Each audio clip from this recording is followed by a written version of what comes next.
seen ëttu yéenekaay tey ji dinu lët bëtam bii di am projet révision constitution réew mi mu di ko am texte président de la république yéenekaay yëpp neñu ko ñoo ngi koy waaj a soumettre lii di askan wi ngir rekkal ci lii ñeel am référendum tax seen ëttu yéenekaay yu bari sax dellu si ci bu baax a baax ci lu yaatu ak bi la texte tax samay naatanguy l'observateur jàpp na coowal mandat bi ndax dees kay wàññeem déet fi mu nekk nii nag coow loola mën nañ ko fee wàññi nde bu ñu sukkandikoo ci yéenekaay bi njiit réew mi dafa daade rek dogu daade calmer bip jeu ci am projet réforme bi nga xam te ne na mën nakaa jox askan wi ngir rek ñu wax ci waawam déet ca noonu bu ñu sukkandikoo ci le populaire njiit réew mi Macky Sall la mu fësal mooy ca ab référendum la ñoo dem ngir rek wax ndax mandat ba des koy indi juróom-ñaari at indi ko ba ci juróomi at tax Walfadjri yéenekaay ne ñu lu leer toon démb leer na tey ji nee na que présidentielle bii ñoo dëgmal atum 2017 lañ koy amal ku waajul woon na nga wàcc Macky Sall yéenekaay bi Le Quotidien ne ñu koon benn dana def mandat ba muy juróomi at te nag da koy njëkkee ci mandaam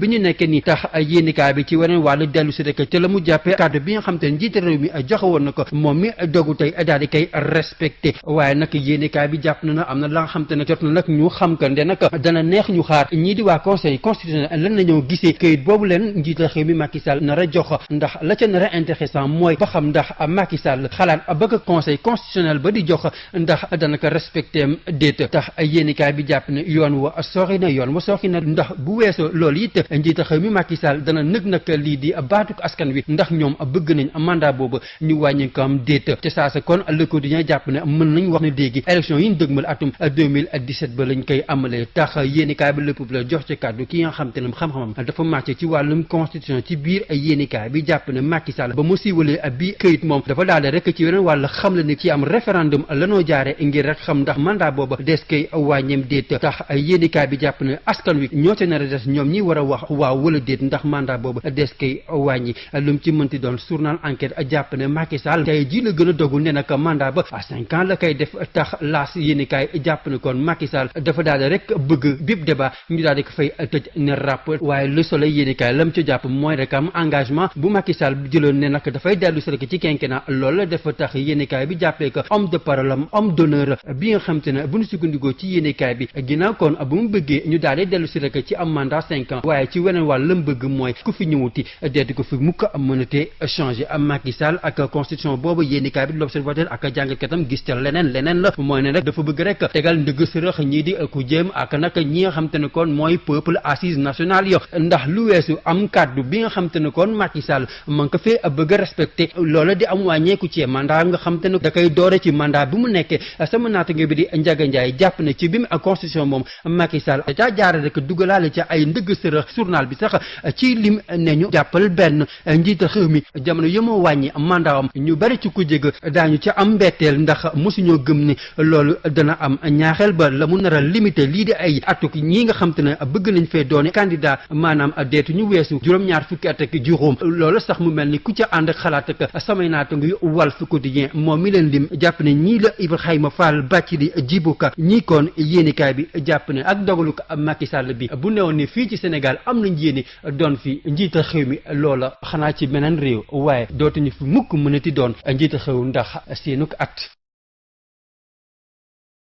Tous vos journaux donc détaillent le projet de révision de la Constitution, un texte donc que le président va soumettre aux Sénégalais dans plusieurs quotidiens ce matin. Le débat donc sur son mandat qui continue d'affoler l'opinion. Alors, le président de la République, selon l'Observateur, a décidé de calmer le jeu en livrant les détails des réformes constitutionnelles à soumettre au peuple au référendum. Ainsi donc, c'est décidé, s'exclame le populaire. Le président Macky Sall va passer par la voie référendaire pour la réduction du mandat de 7 à 5 ans. C'est désormais certain, enfin presque renchéri Walfadjri. La prochaine présidentielle se tiendra en 2017. Macky Sall s'applique les 5 ans en attendant, estime le quotidien Les 5 sages, ce que justement Sucre Salé, le bêtise du journal, appelle le respect théorique de la parole donnée. Et là, on attend de voir, s'impatiente mon confrère, la suite du côté des 5 sages, car il faudra d'abord que le chef de l'État décide que l'avis du Conseil constitutionnel ne le lie pas pour espérer voir le projet soumis au peuple. Il y a du chemin. Enfin, note le quotidien, car car il faudra, estime le journal, en dernier ressort que ce même peuple vote oui pour la réduction. Et là, l'on pourra parler de présidentielle en 2017, seulement appelé à éclairer la lanterne sur ce processus de révision de la Constitution en constitutionnaliste tenu par le droit de réserve, explique dans les colonnes du Populaire que du moment que Macky Sall a choisi de passer par l'article 51, il va soumettre ce projet au peuple. En d'autres termes, on va passer au référendum. La cause, commente-t-il, est entendue. Maintenant, ajoute-t-il, c'est le peuple qui va dire oui ou non. Mais en attendant, retient le journal Enquête, Macky Sall persiste, signe pour 5 ans et clôt le débat, s'exclame l'AS à sa une. Et Macky Sall qui respecte son engagement pour le quinquennat, c'est un homme de parole, un homme d'honneur, se félicite l'éditorialiste du Soleil, pour qui finalement il porte la restauration du quinquennat que désormais nul ne pourra plus modifier.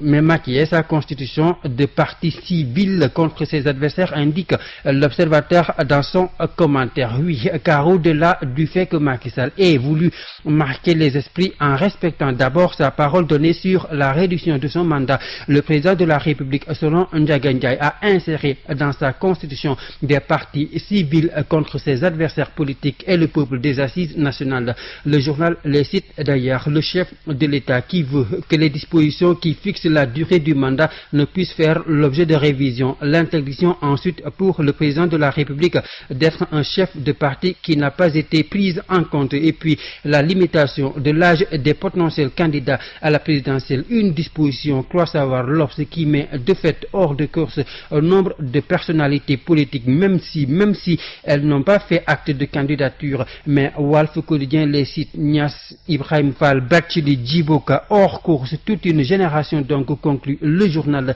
qui sera de fait exclue de la course.